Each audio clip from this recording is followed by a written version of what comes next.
Welcome to the deep dive. Great to be here. We're diving into, well, a really complex situation, actually. It's caused deep rifts, even open conflict, within a major Christian community in India. The Syro Malabar Church, right? That's the one. And our mission today, really, is to take the sources you've shared and just dig into why. Why is this happening? We're focusing on this intense dispute about how Mass is celebrated. Yeah. It sounds, quite specific on the surface, maybe even minor to outsiders. But your sources show it's anything but simple. Absolutely not. I mean, we're talking about the second largest Eastern Catholic Church in the world, based in Kerala, India, and they're in full communion with Rome. Okay, so connected to the Vatican. Fully. But, and this is key, they have their own distinct heritage, their own liturgical practice. It's not the Latin Rite most Catholics in the West are familiar with. And that unique practice, that's right at the heart of the current tension, isn't it? It really is. So we're going to unpack the history, look at the arguments on both sides, how things got so heated, and what this actually means for the people, the faithful. Sounds good. Let's get started. Okay. So first off, the Syro Malabar Church. It has this really rich, unique identity. They trace their origins way back to the St. Thomas Christians in India. Right. The tradition says St. Thomas the Apostle himself. Exactly. And they have ancient ties to the Chaldean Church, the Church of the East, originally based in Persia. Their main act of worship, the Holy Qurbana, that's their word for Mass. It's usually celebrated in Malayalam. Got it. The Holy Qurbana. Yeah. And the spark, the specific thing causing this conflict we're looking at today, the sources say it's about how the priest stands, his orientation during the liturgy. That's the flashpoint. Should the priest face the altar, the ancient practice, ad orientem, or should he face the congregation versus populum? Seems like a simple directional question. You'd think, but the church's governing body, their synod of bishops, they mandated what they call a uniform mode. This was actually agreed back in 1999, sort of a compromise. A compromise. How so? Well, the priest faces the congregation for the first part, the liturgy of the word, the readings and homily. Then for the main event, the liturgy of the Eucharist, the consecration, he turns around and faces the altar. Okay. Kind of a bit of both. People call it the 50-50 formula, right? Exactly. The 50-50. That's the official stance. But, and here's the crux. The major resistance, the real conflict zone, is the Archdiocese of Ernakulam and Gamali. Yes. The sources really highlight this. They are insisting, flat out, that the priest should face the congregation for the entire Mass. No turning around. And look, this isn't just some small group making noise. Ernakulam and Gamali is the largest archdiocese in the Syro Malabar Church. How large are we talking? It represents nearly 10% of the church's, 5 million members worldwide. So when they dig their heels in, it carries huge weight. And their stance, it's really deeply tied into their own more recent history. Okay, that makes sense. It raises the big question then. Where did these two different ways of doing it even come from? There must be history here. Oh, absolutely. Layers of it. As we mentioned, the liturgy's ancient roots are in that Chaldean tradition. And historically, that meant facing east or facing the altar ad orientem. So the Synod's 50-50 rule, the part facing the altar, that connects back to the ancient way. That's the argument, yes.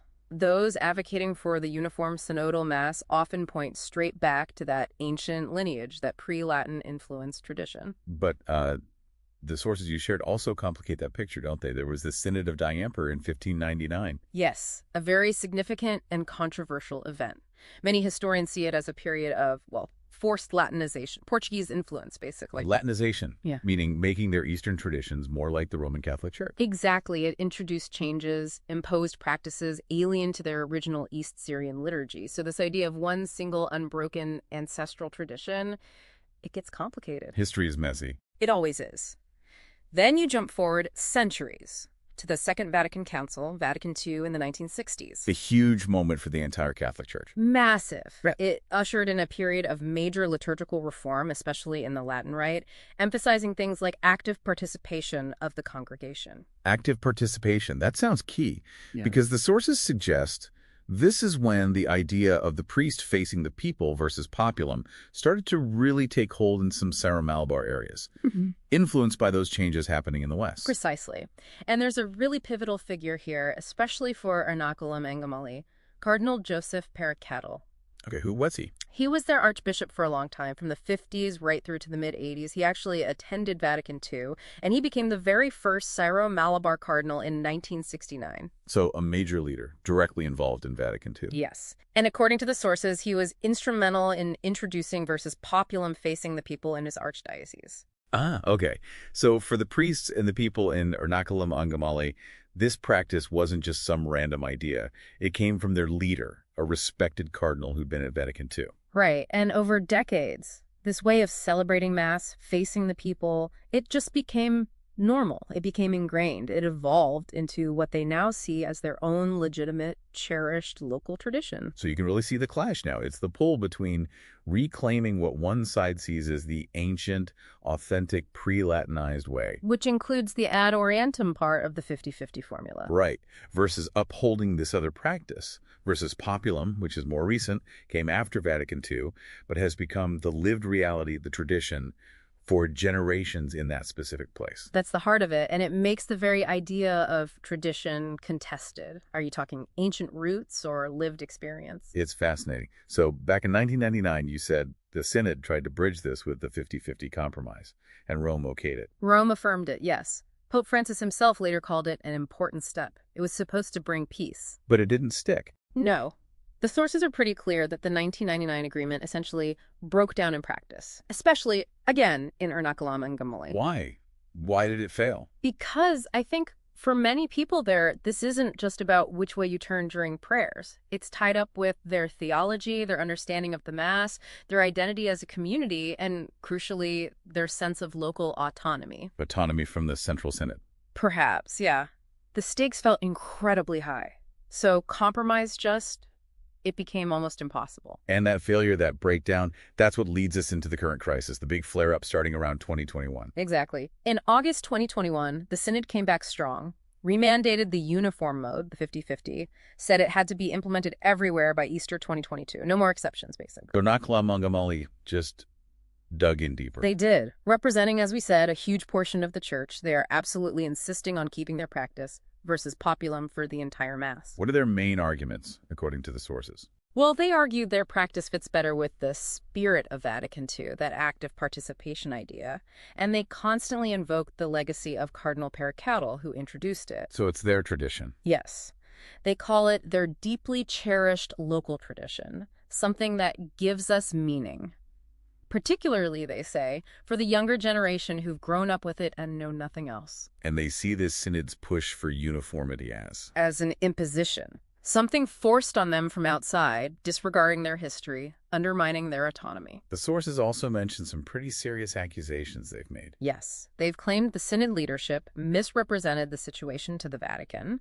They've accused the papal delegate sent to sort things out, Archbishop Cyril Vassal, of being biased against them. Okay, that's serious mistrust. And then there are these other allegations mixed in, financial ones. Right. This complicates things further. Sources mention dissident priests alleging that this whole uniformity push is actually a pretext. A pretext for what? To cover up or distract attention from unrelated financial scams involving controversial land deals that happened within the archdiocese some years back. Wow, okay.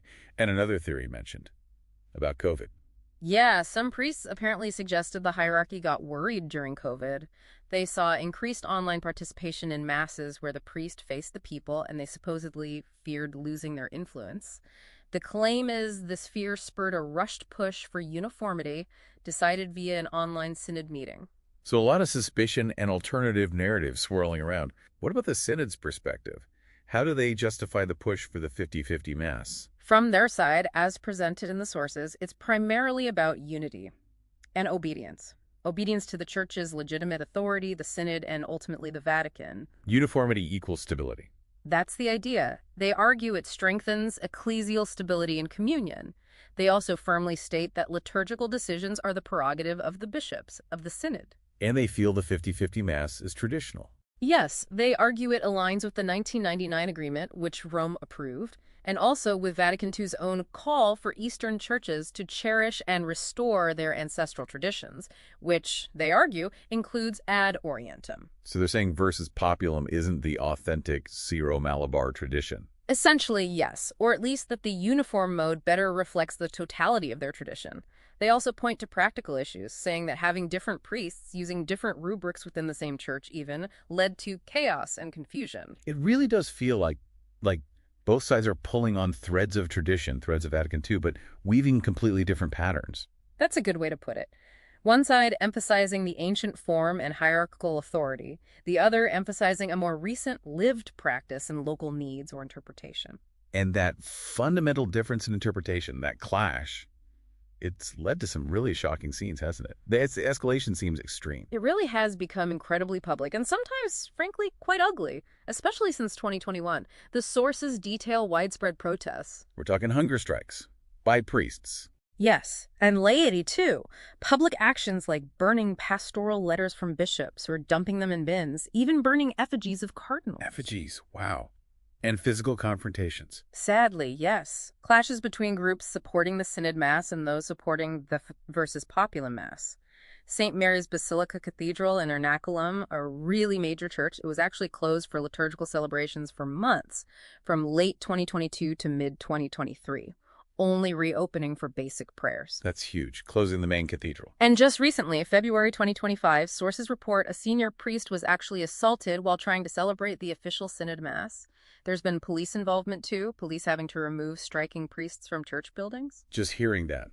Police, assaults, closed cathedrals, all centered on how MAP is celebrated. It just underlines how incredibly high the stakes feel for everyone involved. The Vatican must be deeply concerned. Oh, undoubtedly. Pope Francis himself has stepped in, repeatedly. How so? He's explicitly backed the 1999 agreement, the 50-50 formula. He even set a hard deadline, December 2023, for Ernakulam Angamali to adopt it. Did he communicate that directly? Yes.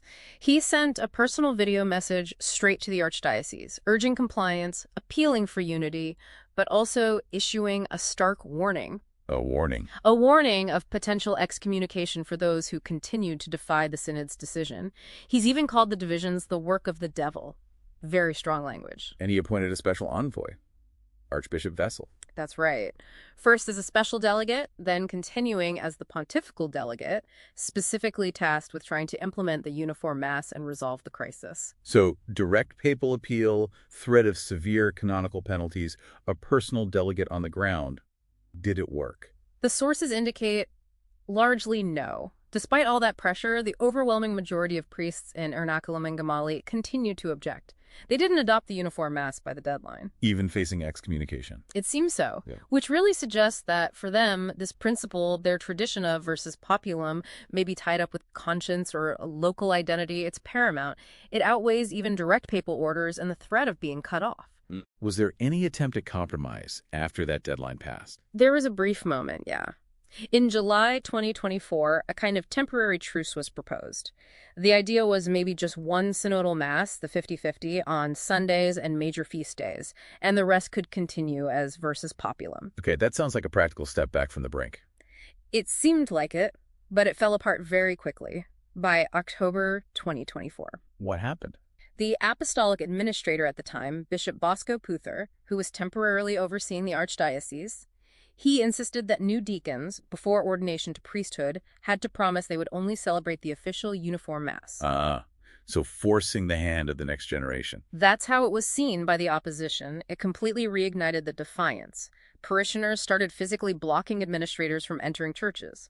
Priests who had been officially debarred or suspended started celebrating Mass anyway, often with huge support from the laity. So back to square one, almost worse. Have there been any changes since then? Well, yes, leadership changed again recently. In January 2025, Pope Francis accepted Bishop Puther's resignation, reportedly for health reasons, and appointed a new figure, Archbishop Joseph Pamplini, as a sort of vicar or temporary leader for the archdiocese. A new approach, maybe. It seems he's trying. The sources say he's attempting to foster more dialogue. He's apparently agreed to consider some demands from the dissenting group, like setting up official canonical bodies to discuss grievances, maybe pausing disciplinary actions against the protesting priests. That sounds more conciliatory. It does. However, at the same time, he's also strongly reinforced the need to obey the Pope's directives about implementing the uniform mass eventually. So, extending an olive branch with one hand, but holding firm on the core issue with the other. Pretty much. It keeps the underlying tension simmering. The fact that even direct, repeated, high-level papal interventions haven't brought resolution. It just shows how incredibly deep this goes. It's gone way beyond just following rules. It feels like a fundamental crisis of identity, authority, and trust for so many people there. And the fallout from all this. What's the impact on the church itself, on the ordinary people? The sources paint a really sobering picture. The damage seems quite severe. Unity, credibility, they're definitely compromised. You mentioned Pope Francis calling the divisions a disease, the work of the devil.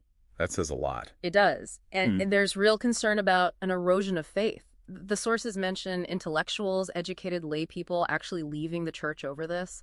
Others just stopping attending Mass altogether. They're disillusioned. And for the regular churchgoers, the ones caught in the middle. It's deeply confusing, you can imagine. Some sources describe them feeling rudderless. They don't know which Mass is right or valid, maybe feeling guilty if they attend a Mass celebrated in the versus populum style that the Synod hasn't approved. That must be incredibly difficult pastorally. Absolutely. And there's a perception, mentioned in the sources, that the intense focus on this liturgical fight means basic pastoral care is being neglected.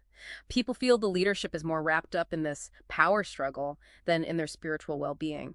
Have the legal challenges continued? Yes. Priests who've been suspended or debarred are reportedly filing cases against those disciplinary actions in civil courts.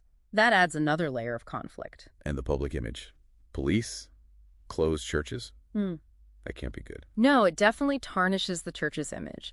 Seeing internal disputes spill out so publicly, sometimes involving law enforcement. So, looking at everything we've pulled from the sources, it's just so clear this isn't merely about liturgical rubrics, is it? Which way the priest faces is the symptom, not the disease. Exactly. It's become a symbol for much deeper issues. History versus lived experience, identity, how authority works in practice, a massive breakdown of trust, and potentially tangled up with these other concerns, like the financial allegations. The fact that they haven't found a way through it, despite all the attempts, it just suggests the core issue. The perceived stakes for both sides are just too high right now for real reconciliation. It poses a really serious long-term threat to the health, the spiritual vitality of the Syro Malabar Church, certainly in that region, and perhaps more widely. Okay, so we've really journeyed through the sources you provided. We've seen the ancient roots, the impact of big historical moments like Diamper and Vatican II. How these different liturgical practices emerged and became traditions in their own right.